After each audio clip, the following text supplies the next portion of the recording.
We're back out here once again, and I may have found what just might be the secret juice for your fall bass fishing.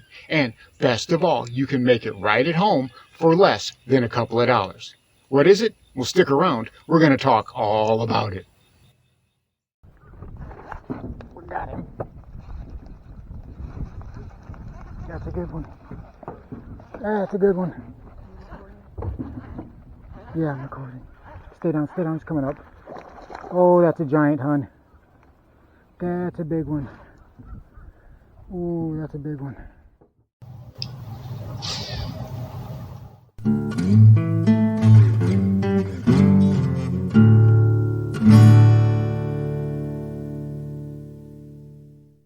And here is this video's featured comment.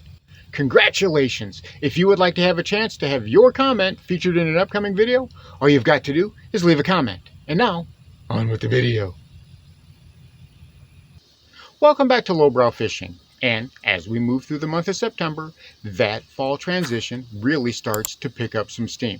At the Big Lake, those bites are starting to pick back up. The fishing is actually getting a lot better. And I felt a couple of weeks ago that we were turning the corner as it went from being a real tough grind to actually catching 4 or 5 fish, then 5 and 6 fish, and then a little bit more every single time I went out. It was kind of neat to see. I saw those bass taking a little bit more interest in my baits and then just a little bit more until they were committing to them and I was able to land more fish. But there's something that I've been doing all year. You guys know that I've been playing with scents. And it started way back in the winter when I started playing with the Gulp minnow juice, soaking my baits in it. And then I did some slop, and I did some shad scents, and I've done various things. But this last time that I tried it, it wasn't just a one-off event. I've been putting this through its paces for several weeks now, and it's been kind of unexpected. See, we always hear that garlic scent is a great scent for bass fishing. There's so many baits, dips and dies that have garlic scent to the point where it's really overpowering. You really smell that strong garlic smell even when that container's closed. So does it work? Is it as good as people say it is? I wanted to put that to the test, but I wanted to make my own, as I did with that star anise, which turned out to be a very good bait scent. Well, I took a clove of garlic and I broke off just one little knot. I cut it up into small chunks and I put it in a small saucepan with some hot water, not boiling, like heated very warm like you would potpourri. It's very warm to the touch if you put your finger in it. And I let that cook for a while. I let that garlic just turn to straight mush. And then I put in some worms, some flukes, and some other baits. And I let it soak in there overnight. Now my intention was to try it the next day or the next time out at the water. But it didn't work out that way. Certain things, well, they change whenever you're making YouTube videos, and I never actually got around to trying it. But a few weeks later, about 3-4 weeks later, I actually went back to that bait. And when I went to try it, when I went to give it a try and see how it was going to do, well, it was very unexpected. And this is one of those bags. And if you can see, it kind of looks kind of sickly and gross. Well, that's because it is. That garlic fermented. And man, was it a strong smell. Even now, it very much smells like, well, it doesn't smell like garlic anymore as much as it smells like old sardines. And this is one of the bags of plastics that I put it in. I also made some black blue flake worms, some of my own, and I also have a whole bunch of that garlic in here, and I soaked those in there for about the same time period. These have been marinating for a few weeks, and at this point about a month and a half or a little bit longer, because I wanted to make really sure. I wanted to make sure that when that bite got really rough, that I could use something to get a bite here and there. And well, it worked very well. I tried this on regular flukes, and I tried it on other types of baits, obviously worms. I tried it on a couple of paddle tail swim baits, and I wanted to see just if I could generate some strikes when there were no bites to be had. And I gotta say, I was really impressed. At first, whenever I started using it, well, I had a control. I used baits that had no scent to them, just regular cream plastic worms. I had the shad color and I had the pearl white color, and those two varieties I put together, and well, I wasn't really getting any bites with those. But when I came back and used the garlic scented one, that's when the big strikes started to happen.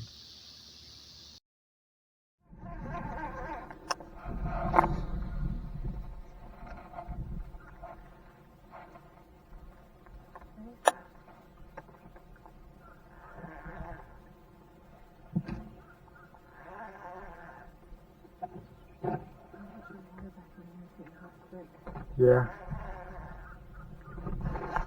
We got him. That's a good one. That's a good one.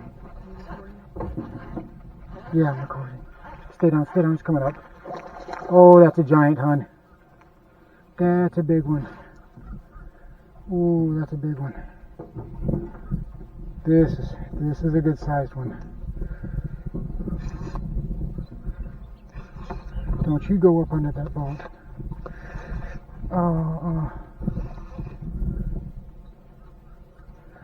Oh boy, look at the size of that fish. I'll bring it to you.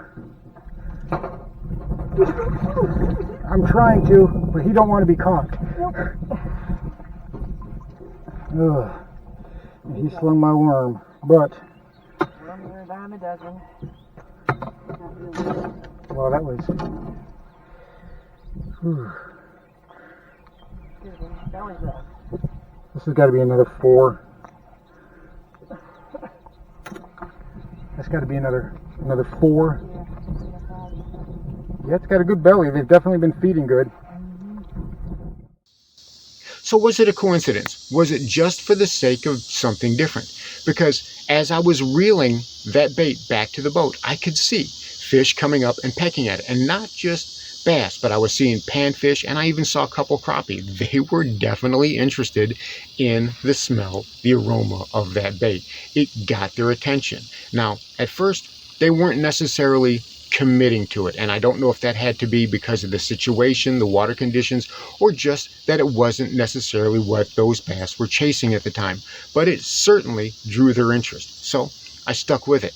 The next time out, I started throwing it again, and I got even more interest. In fact, that time I got a couple of bass to actually commit on it, and they ate it. They choked it pretty good, which was nice to see. So I started to think, okay, maybe there's something to this.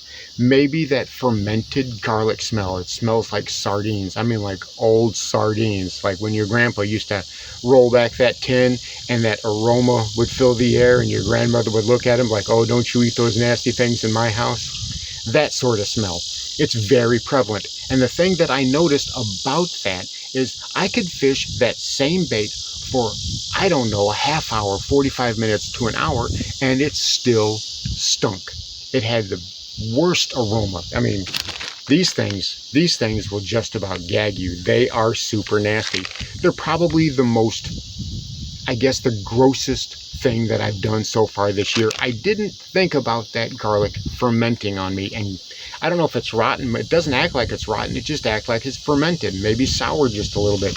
But whatever it is, those bass have really jumped on it, and they really like it. So I tried it with some flukes, I tried it with some worms, and I tried it with a couple of paddle tail swim baits. And each time, every single time that I went from something that didn't have a scent to something that had that fermented garlic scent, there was a huge difference, not only in the interest I was getting, but how hard those bass were striking that lure. And like I said before, with the other times that I was doing the baits, I would let them soak overnight, I would go out to try it the next day, and I would see what the results were. And a lot of times it was encouraging. Now this time, I let them soak for a lot longer than I intended to, and the results were very stark. It was night and day. The contrast could not have been more clear. So what am I going to do? Well, obviously I'm going to keep working with these. But the best part about it is you can buy this and do it at home. Walmart, grocery store, or whatever. A pack of garlic is less than $2. If you just get, I guess it's the Spice World, you get the 3 cloves in there, and you can just break off a knot, cut it up, It doesn't have to be a mince, but make sure that the chunks are pretty small. Make sure the chunks are pretty fine. Put it in a saucepan, put a few inches of water in there, 2 or 3 inches of water, and let that garlic soften. Let it get soft, let it get cooked pretty much to mush. Then add your plastic baits in there and just let them simmer. It doesn't have to be, hot water. You can go ahead and turn the water off of it, or you can turn the burner off and just let it sit there overnight. And then I put the entire mixture in plastic bags. I didn't just pull the baits out. I put some of the water and a bunch of the garlic in each of the bags, and I just let them sit. I let them marinate. I came back, I started using them, and like I said, I was completely amazed at the results. You can do this easily at home, and if you're finding that those bass just won't key on anything, well, perhaps a really stinky fermented garlic cell, maybe that's just what the doctor ordered. So don't be afraid, give it a try. This goes into that, what we were talking about before. When that bite gets slow, a lot of guys will say, hey, that's when you stick to your confidence baits, that's when you stick to what you know works. But me, I go the entire opposite direction. If what I know isn't working, if the confidence baits I normally use aren't working, now's the time to experiment. Give that a try. I'm sure, well, you're really gonna like the results. So there you have it. My stinkiest and grossest concoction yet. But boy, did it work. You can make it at home, super easy, and let it sit for just a couple of weeks. Try it out. Let me know what you think. Thanks for watching Lowbrow Fishing. We'll catch you in the next one.